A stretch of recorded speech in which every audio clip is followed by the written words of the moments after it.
Every evening at 7 p.m., Michael Carter sat at his dining table in Chicago.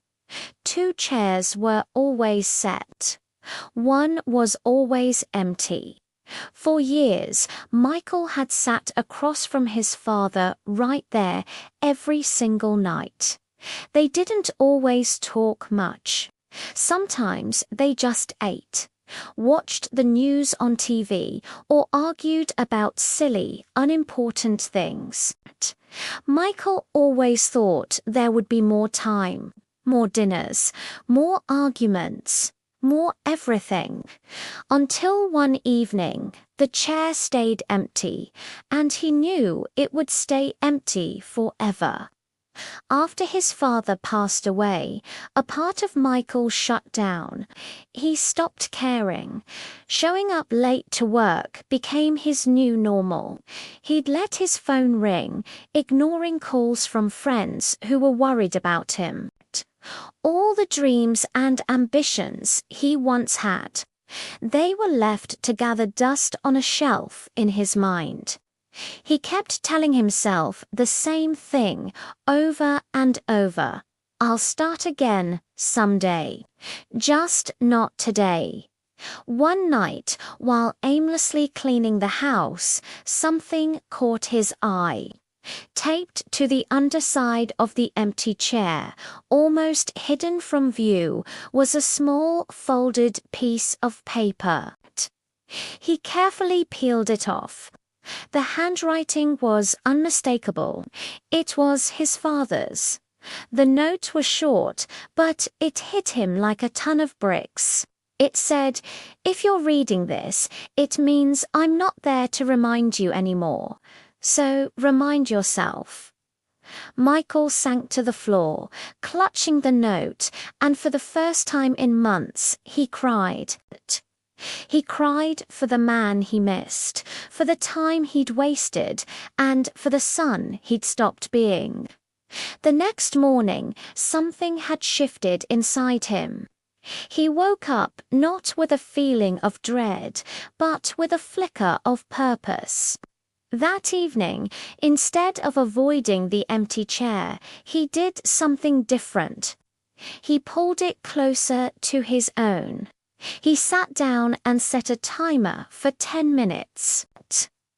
In the quiet of his apartment, he asked himself one simple question. What did I do today that my father would be proud of? At first, the answer was a painful silence. Nothing. He hadn't done anything, but he kept asking, day after day.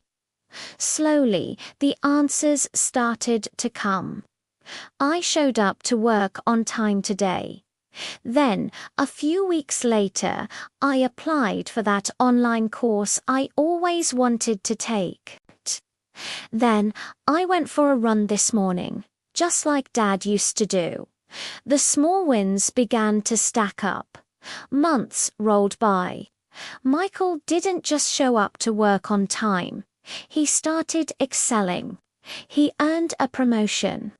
He finished that certification course and hung the diploma on his wall. His friends noticed he was smiling again, a real, genuine smile that reached his eyes. One evening, as he sat at his dining table for his daily ritual, he had a powerful realization. The chair was still empty. It would always be empty. But it no longer felt heavy with loss and regret. It felt different, lighter. Because he finally understood the lesson his father had left behind. It wasn't a lesson about mourning what was gone forever. It was a lesson about living forward with the love that remains.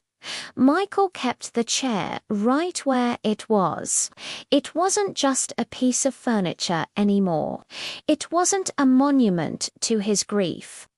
It was his daily proof that love doesn't end with a final goodbye. It transforms. It changes shape. And if you let it, it guides you back to yourself. This story is a reminder for anyone who feels stuck in their grief. The people we love never truly leave us. They leave behind lessons, memories, and a strength we didn't know we had.